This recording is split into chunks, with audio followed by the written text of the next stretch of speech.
Hello everyone and welcome to my studio. I'm Kristen Olson Stone. Today I want to show you how to paint this beautiful Mediterranean blue door. This is a Mediterranean courtyard with a really old large bougainvillea vine, and it's just wildly sort of cascading over this beautiful little blue door.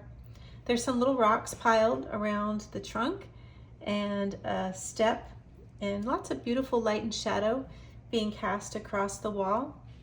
So this is my drawing that I did with permanent ink, waterproof ink. I used De Atramentis document ink, and this is my palette. This is my smallest watercolor travel palette, packed with very strong, intense colors, including cadmium lemon, azo yellow deep, yellow ochre, burnt sienna, permanent red violet, quinacridone purple bluish, ultramarine blue deep, cobalt blue, phthalo blue cerulean, phthalo green, and hooker's green deep. So this is a great little tin. I can take this anywhere, and because the colors are so intense, I just need a small amount of each color. So I'm painting with a Silverbrush black velvet round, and this is a number 8. And this is Arches 140-pound cold press paper. So I'm starting with Quinacridone rose. So I'm starting with the nice bright hues of pink for the bougainvillea. And the sun is coming from the upper left, so I'm going to put down some pretty strong color, and then I'm going to go back and just add a little bit of water to the top left of this shape. And that'll give it a little bit of dimension, and it'll emphasize how the light is coming in from the upper left side. So I want to paint some small bougainvillea flowers, just some small shapes like this, as well as bigger shapes like that one. And I want to do the same thing where I add a little bit of water to the top. So I'm putting down the pink colors first, and then I'll add the green next. So in watercolor, I tend to paint the foreground first, and this painting isn't a traditional landscape with a lot of depth, but the bougainvillea is in front of the door. So instead of painting the door first, I'm painting the bougainvillea flowers first. And instead of painting the greenery first, I'm painting the pink flowers first. One little tip for travel painting is if you are traveling and you don't have a lot of water, always paint your brightest colors first. If your water's really clean, that's when you want to use it to paint your bright colors. If your water's a little bit dirty, it will have a graying effect on a bright color like pink. But if your water is dirty and you're painting some greenery, if you're painting greenery and your water is a little bit dirty, it doesn't really matter very much.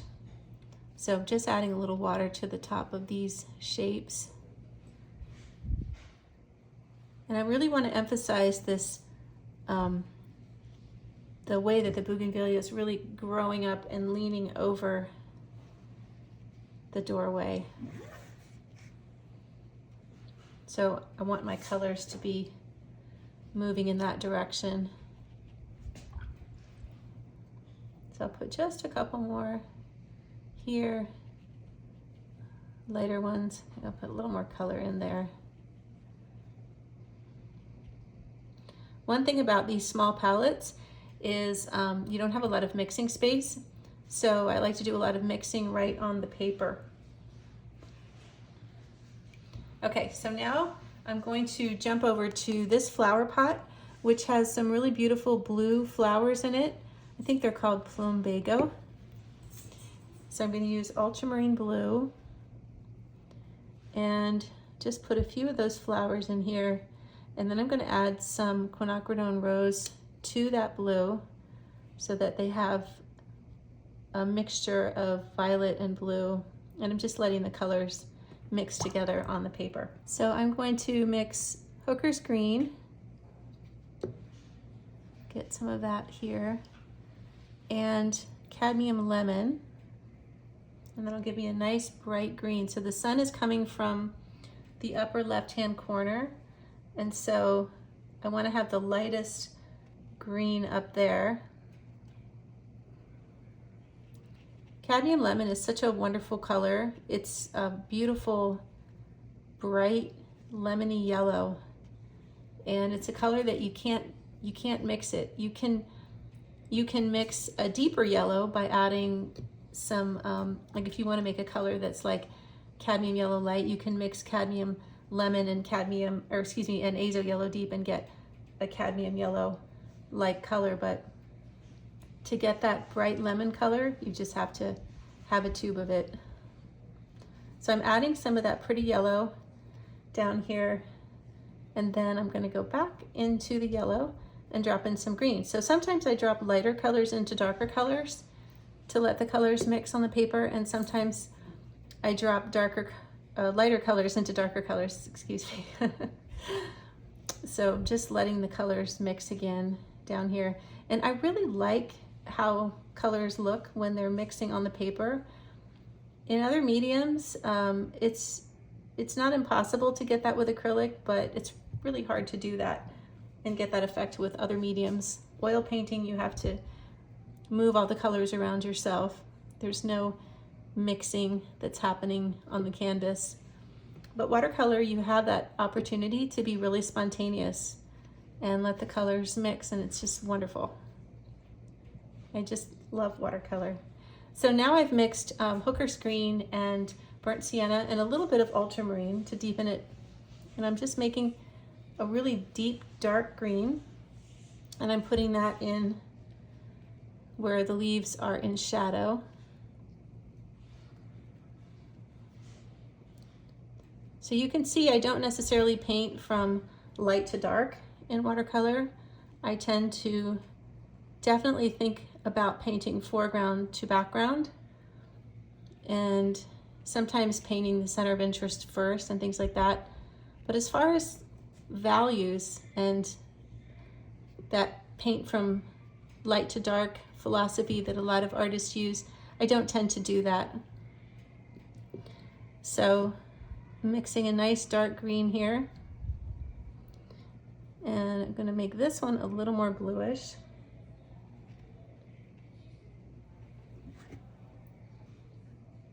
So in this reference photo, it kind of looks like right here there's a window that's covered in bougainvillea, and it's so it's obscured so much by the foliage that it's very dark, and I didn't put the window in, and I didn't think it needed it. This little square shape balances this rounded doorway very nicely, and so I just left that out. I took artistic license. So just putting in some more leaves here where they're in shadow.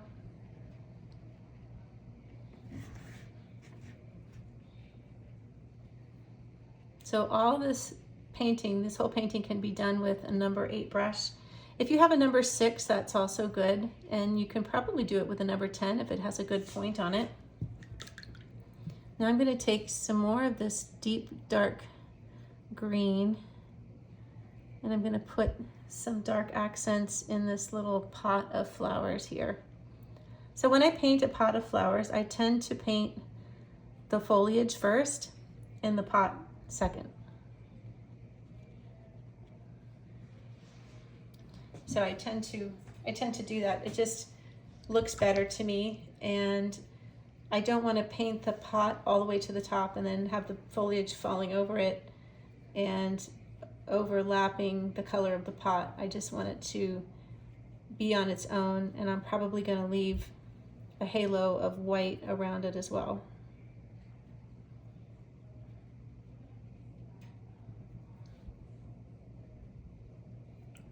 So now I'm going to put in some more bright green.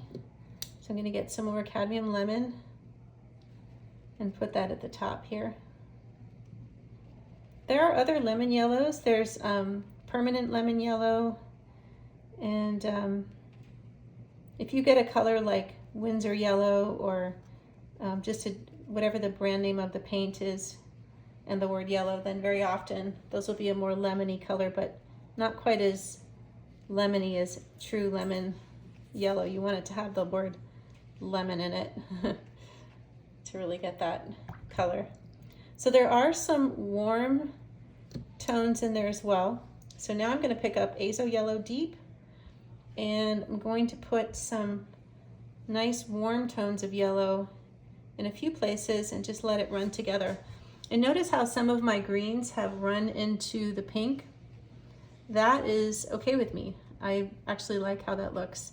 And when I put the green down, I knew that some of those pinks were still a little bit wet, and I knew that the colors would run, and that's okay. So now I'm going to pick up some Quinacridone Purple Bluish. Probably some of you have never heard of this color, and it definitely has a weird name, but it's a beautiful color. I am a big fan of Quinacridone toned colors. So I'm putting this in the darker parts of the bougainvillea, where it's the darker color pink, but just a little bit of it. And I'm layering it in such a way that the dark pink that I first put down is still showing through. And this is how I like to paint. I like to paint in this sort of meditative way where I'm just layering colors, slowly building up layers and letting them mix together on the paper. Just kind of free and loose and fun and very true to watercolor. I used to say that watercolor is sort of Zen-like, and you have to be able to go with the flow a little bit, I think, to be comfortable with watercolor. So even in the lighter areas, I can put a few of these darker purplish pink marks, and it gives it some texture, pulls the shape together. Really nice. So now I'm going to pick up some Hooker's Green and mix it with this dark yellow that's in my palette. And I just want to put in a little more green. And I'm going to do the same thing with this light green, just putting a little bit of dark green here and there. Again, I just want to give it texture. And the bougainvillea is what really makes this whole painting or this whole scene so interesting. If you haven't done so, by the way, please take a minute to subscribe to my channel and like this video, and you can leave me a comment. I love getting comments and hearing from all of you. I love to hear about what you like, and if there's anything that you would really like to learn how to paint that I haven't done, you're welcome to send me a message or leave a comment with that as well. So anyway, thanks so much for watching this video. I really appreciate that you're here. So now I'm going to paint the bougainvillea trunk.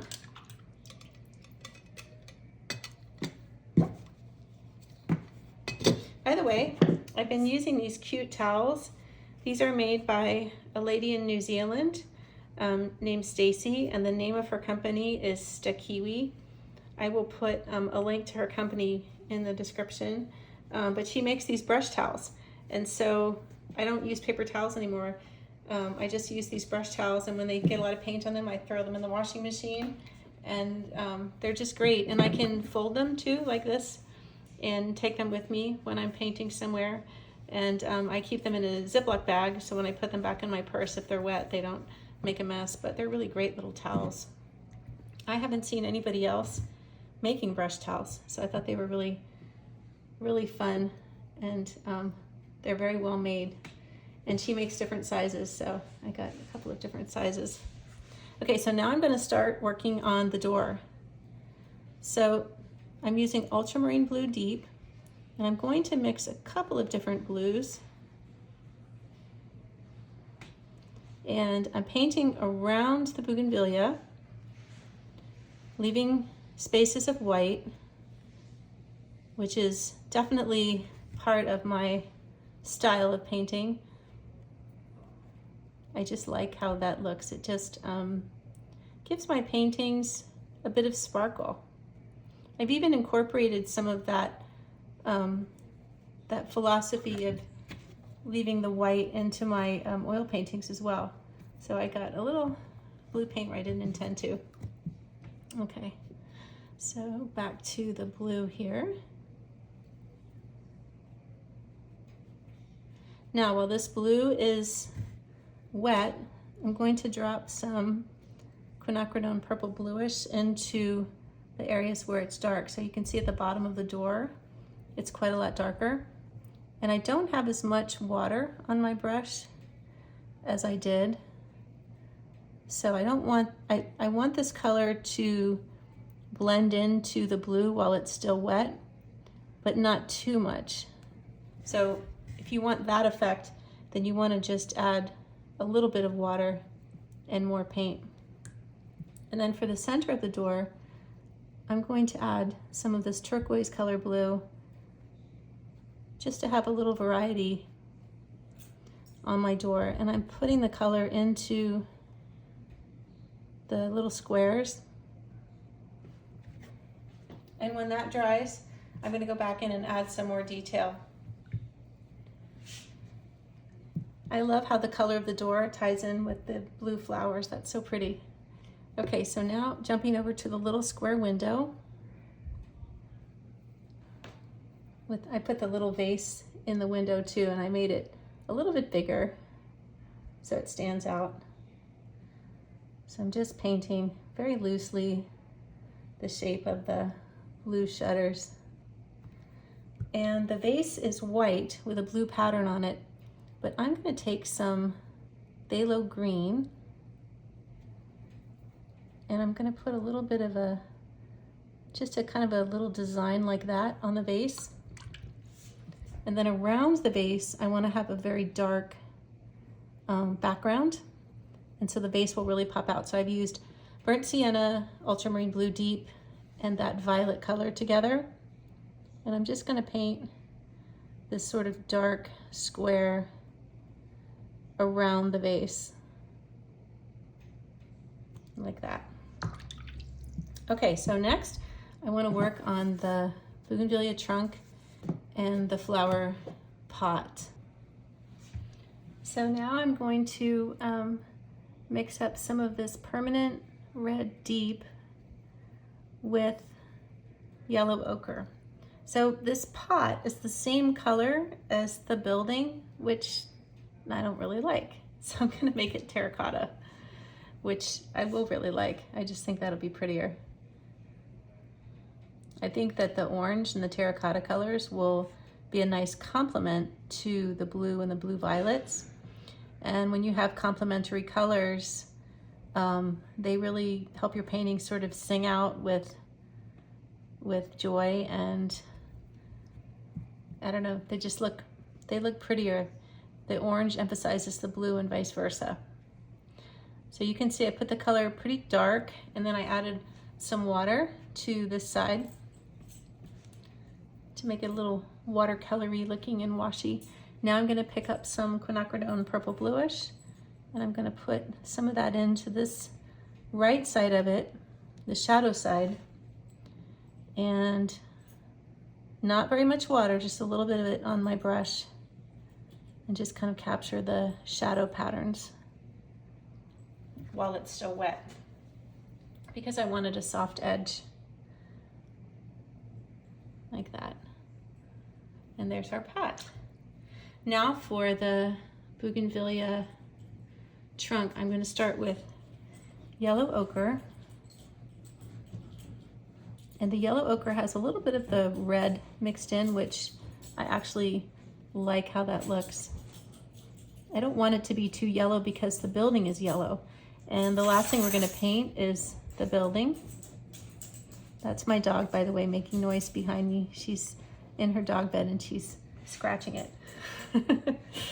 So, okay. So now I'm going to mix some burnt sienna and some ultramarine blue and some of this nice purple color. And I'm going to give my bougainvillea trunk some definition. And I'm going to just take a little bit of the water off my brush. So this branch is very dark. By the way, when I take the water off my brush, you notice I touch the side of it to the towel, not the tip, because I don't want to wipe the pigment off. I just want to take some of the water out of it. So if you wipe the end of your brush on the towel to get the water off, you'll end up wiping off a lot of pigment, when what you really want to do is just take some of the water off. So I'm going to take some of this dark color and go through my bougainvillea, put a few stems here and there. And there, that looks pretty good. I think I'll put one more through here as well. Sometimes I add to my drawing if I think it needs something with just paint. So do you see how these colors are all working together really nicely? And we are going to put the yellow building, but I didn't want to have this be yellow, and I didn't want this to be too yellow, because yellow and yellow and yellow is too much yellow. So I thought it would be better to have these other colors introduced. So there's a little rug here, and it's sort of a brown, like an orangish brown color, has a pattern on it. So I'm just going to put this dark red.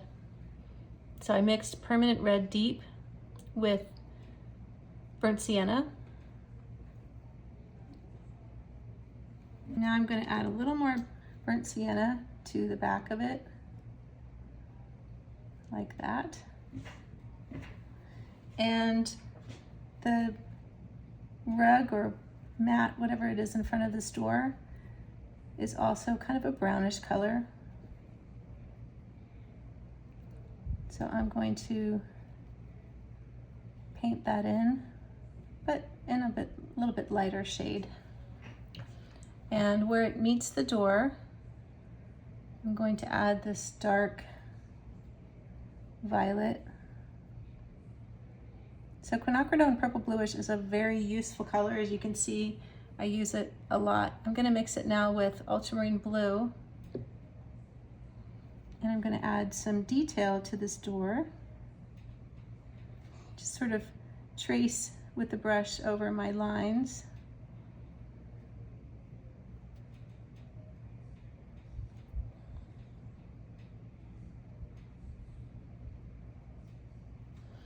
And that's just a nice amount of detail, I think. There's also a line on this side of the door, and a little bit of a shadow cast under the two door handles, which I have yet to paint. And I think I'm going to add a little more red down here. Really want that to pop out. And a little bit of yellow too. There we go. Okay, so I'm going to use cadmium lemon for the door handle, and also a little bit of this azo yellow deep. So I painted the door handle and the little keyhole. Now I want to paint the rocks. So I'm going to use Cobalt blue, and they're just kind of a gray color. So I just mixed the Cobalt blue with the other colors that were already in my tray, which were some burnt sienna and some red and so on. So I just wanted a nice gray color. They're white rocks, so they just have a little light and shadow pattern. And so I'm just kind of making some random impressionistic marks to indicate the rocks. And you can't see it too well in this picture, but obviously this pot of flowers would be casting a shadow over the rocks on this side, so I'm going to make them overall darker. And now I'm going to rinse my brush, and I'm going to put a lighter color and cover most of the rocks with that. And I will come back and add some extra dark accents right in here when it's a little more dry. So for the street in front, I'm going to mix yellow ochre and permanent red deep. I'm just going to lightly put that color down. So when you paint horizontal surfaces, you want to make sure that the value meaning value as referring to lights and darks, is very light. So the overall shape of it should be very light. Even if it has patterns on it, you want it to be very light because horizontal surfaces are reflective and they're usually pretty light. Okay, so now let's move on to the yellow colors in the house, or on the house. Okay, so I'm going to use Azo Yellow Deep and a little bit of yellow ochre. It's a nice mixture of those two colors. And I'm just going to paint it in all around the bougainvillea. And I don't want a washed out yellow. I want a nice strong yellow. And I am going to leave some white marks for the sun, you know, where there's some nice dappled light in here. I'm going to jump over to this side and do the same thing. So wherever I see a spot of light, I'm going to leave that white. And then I'm going to paint the yellow around it. So for something like this, you could go for a more beigey yellow, like yellow ochre, or you could have a pretty, you know, vibrant yellow like what I've chosen, which is a mixture of the two. And I think I'm going to just put some couple hints of it up here around the bougainvillea, not too much.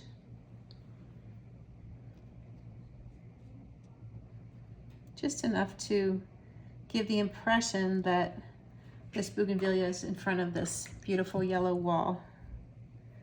And now the step, a little more color. The step is also yellow, and there's a cast shadow under the step here, which I've outlined.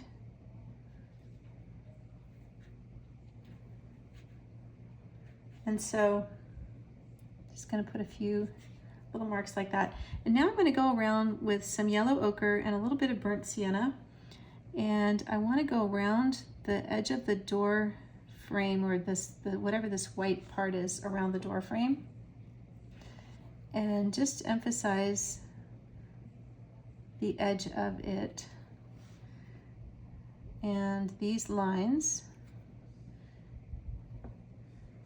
I just think that helps it look a little more three-dimensional. So next I'm going to work on the light and shadow on the outside of the door where it's white.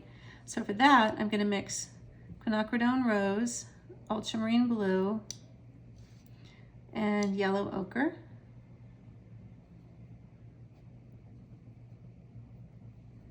I think I was using Ultramarine, then I switched to Cobalt, but it doesn't matter.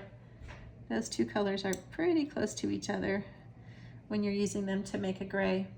So I'm going to paint this in the same way that I did the yellow on the house, which is just leaving the white for where the sun is hitting, and the color of this violet gray is just to represent where it's in shadow.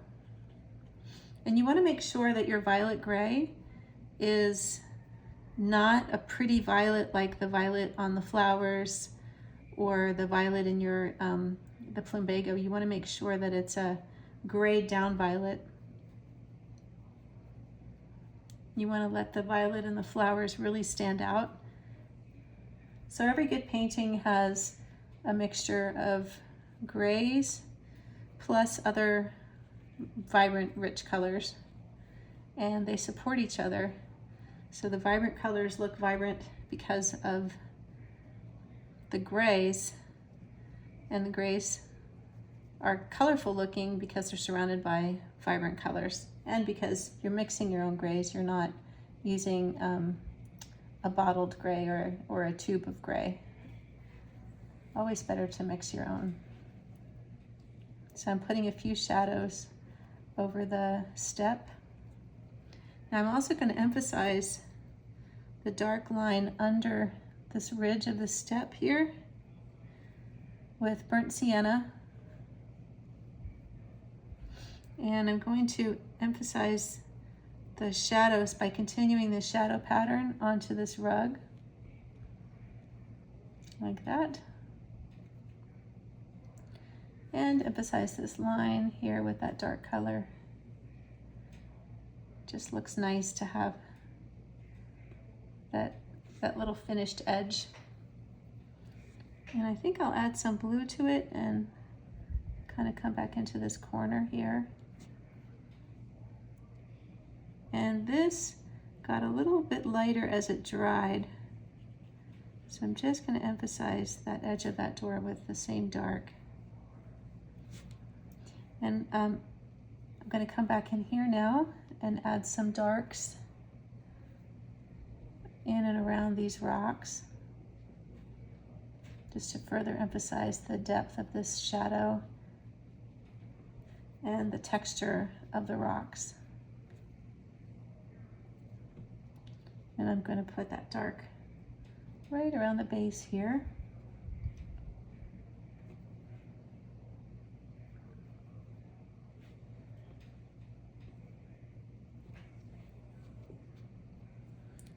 Now I'm going to add some dark to the base of my bougainvillea trunk and around this side.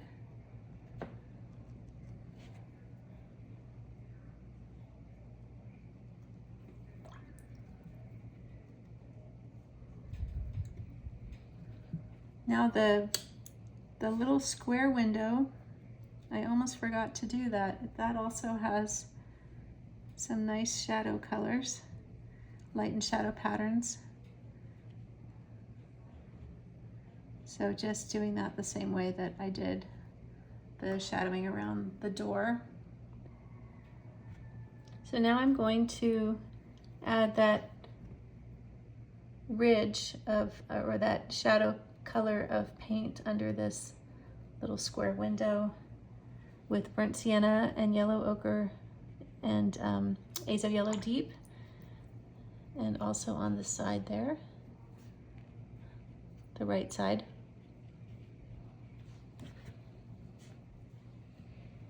And I think that the doormat looks a little cool, so I'm going to add some yellow to it.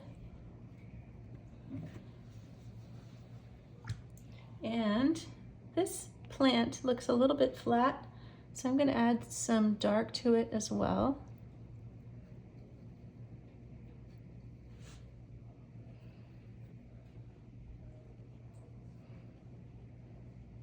So using ultramarine and some burnt sienna. There we go. I think I'll carry that dark over here. There we are. That really gave it some dimension. So now this bougainvillea trunk too, I feel like it needs a little bit of attention. Just a few more details.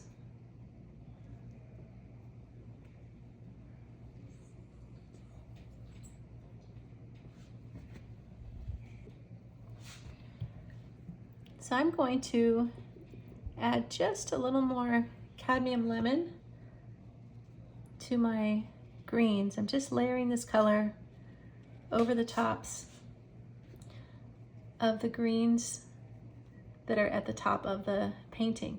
So not scrubbing it in, just lightly putting a little bit of that yellow just to give it a little extra color and light.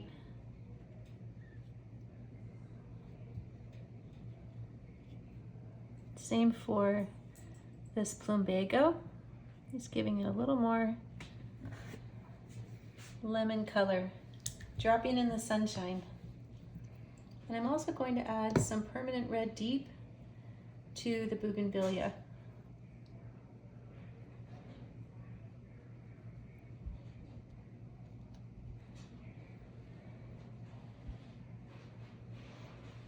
So just here and there, just feeling like it still needs a little more color.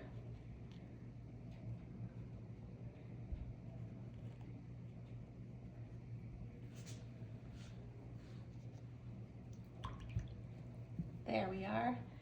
Thank you so much for joining me today. I hope you learned a little bit about color mixing and how to work with complementary colors and feel the freedom of being an artist and being able to make changes to your reference photo, or if you're painting on location, move things around.